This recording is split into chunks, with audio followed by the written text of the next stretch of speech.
Assalamu alaikum. May peace be upon you. I'd like to begin by thanking the organizers for the honor and privilege of speaking at this august conference. This pandemic we're living through provides a timely backdrop to discuss the importance of global citizenship and to consider the role that K-12 educators play in preparing the future generation for their part in this. Now well into its second year, the COVID-19 experience has certainly brought the world together in ways unimagined and not seen before. Despite the obvious concerns and anguish it has brought, however, there have also been some silver linings. The scale of ICT deployment in K-12 education, for one, has accelerated out of necessity. And while it cannot fully replace the learning and collaborative experience from face-to-face interactions, where the necessary infrastructure and provision is available, it has made possible wider access and participation to learning under dire circumstances. The notion of global citizenship and international relations is well established. Most would not give it a second thought. The fact that we live in a tightly interwoven global society where coexistence and codependence with others the world over is natural. And yet, or perhaps because of this, it warrants pause and reflection to consider how we develop our understanding and roles of being global citizens. How do we ensure, for example, that the path we continue to chart will help us safeguard the best interests of mankind for continued well-being and prosperity? In the context of this conference, the question, therefore, is how do we best raise global citizens? And as the current pandemic has made necessary, come what may. Traditionally, such discussions would dwell on the transactions involved to achieve this. Today, I'd like to begin by deliberating on the essence of being global citizens, the what and why of it, if you will, before going into the practicalities involved to help this journey along. If there is one thing that COVID-19 should have reminded us all of, it is that we are one and the same as human beings. The virus does not recognize nor discriminate between borders or passports.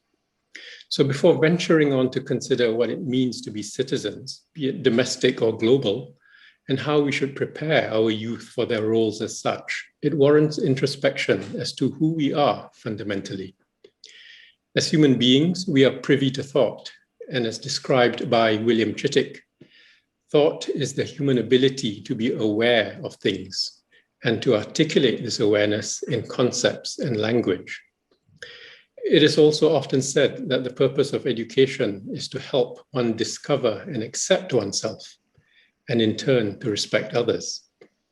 Therefore, one could say that the best preparation for our children's future is to help them become aware of themselves first and foremost. Look at any thriving organization, and what we will see is a gathering of individuals with a diverse mix of skills and experience, each bringing something unique to the table. Combined, they invariably prove that the whole is greater than the sum of its parts, and that these individuals help the organization grow and succeed. Similarly, being a citizen, either of a nation or of the world at large, demands that individuals know themselves well enough to bring their unique contributions together with others for the betterment of the whole. Their view, or porch, if you will, should not be one of deciding who is better than the other, but rather one where there is mutual respect for the virtues that they bring towards the greater good. In order to do this well, much as, say, an engineer or a doctor may know their stuff and speak with authority in their given areas of expertise, a global citizen should equally be acutely aware of what makes them unique by virtue of their own culture and society. Ironically, when one travels or studies abroad, far from just learning about others firsthand, we are often reminded of shortcomings in understanding our own selves and cultures. All it takes is for a native of our host country to ask about our history, or why we do things certain ways, for us to question our own understanding. This is not a bad thing if we learn from it, as it serves to remind us that we can do better. It also stresses the importance of ensuring that our narrative is true to who we are and not to succumb to too syncretic an approach of arriving at one merely to fit in. Education should never lose sight of that which binds us all as human beings, especially as at times we risk doing so by allowing ourselves to be swept up by an overriding and sole pursuit of knowledge and skills. Consider then that epistemology best acts in the service of ontology, in preserving and advancing us as relational human beings. In the Malaysian context, it is apt that school children are taught the Rukun Negara, but it is most important and meaningful that teachers find ways to guide them to live and imbue those values to the extent that it defines and reinforces who we are as Malaysians. After all, knowing who you are allows you to step forwards with confidence and authority as a productive member of the global society. So, moving on to the practicalities of raising global citizens. The economic world is truly borderless, and a global citizen must be ready to work in that environment. At ISP, we understand the need to prepare our students for 21st century careers, but what do these jobs look like? We already witness much automation through robotics and artificial intelligence, transforming and even removing many established career options. And there will be many roles to come that do not exist today. Commercial drone pilots, home technology integrators, and personal data coaches, to name a few. However, the truth is we can't see into the future and be certain what the jobs will be. And so, along with instilling sound human values, we must prepare students by equipping them with a core set of 21st century skills, like independent learning, critical learning, collaboration, and digital literacy. By embracing these skills and becoming naturally comfortable with the use of technology, we know they will succeed, God willing. Technology in education, or EdTech, is no longer new, but often its application seems to be stuck in time. How should we incorporate technology into learning in schools? Is it best in use when the technology itself fades into the background, not garnering attention as shiny and exciting gadgets, but rather merely facilitating or enhancing the learning? Consider its role in authentic redefinition of learning. Let's take a basic task for a student, such as understanding a world event and writing about their understanding. Moving from paper to technology, you could replace their textbook with an electronic copy and their exercise book with a word processor. This is what we would call substitution.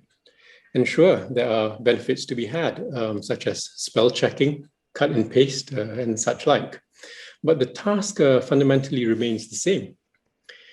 Imagine then, instead, that we use the technology in the classroom to choose a current event, not one in the textbook, which may well be dated, arrange a video call to an industry expert, have the students ask them questions and collaborate with other students located in their classroom or in any classroom anywhere in the world. Compare and consolidate thoughts with people from different places and cultures, and then write a journalistic article. Post this article for a safe community to see and provide feedback. Now the teacher is developing and accessing all the skills we want to see, not just marking a written essay. This is just one example of a task redefined by the use of technology into a real-world experience where participation will contribute to developing global citizens, comfortable with using technology to perform authentic tasks and are ready to succeed in their future careers. Online learning also encompasses a much broader spectrum. Co-curricular activities must be catered for fully for the students' holistic education to continue uninterrupted.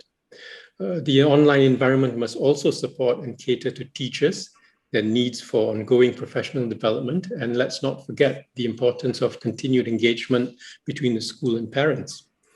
That is to say that the entire ecosystem must be online capable, not just the classroom. In Malaysia, we've had somewhere in the region of 8 start-stop switches between on-campus and online learning.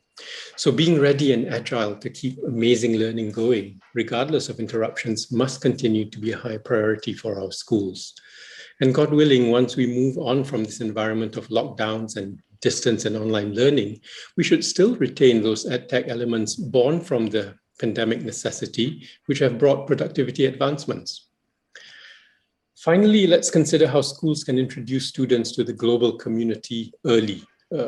This would typically have taken place during higher education, but nowadays we've pulled that in. At ISP, our global network of over 45,000 students in 15 countries provides ample international opportunities for the 6,000 plus students in Malaysia to interact with peers around the world.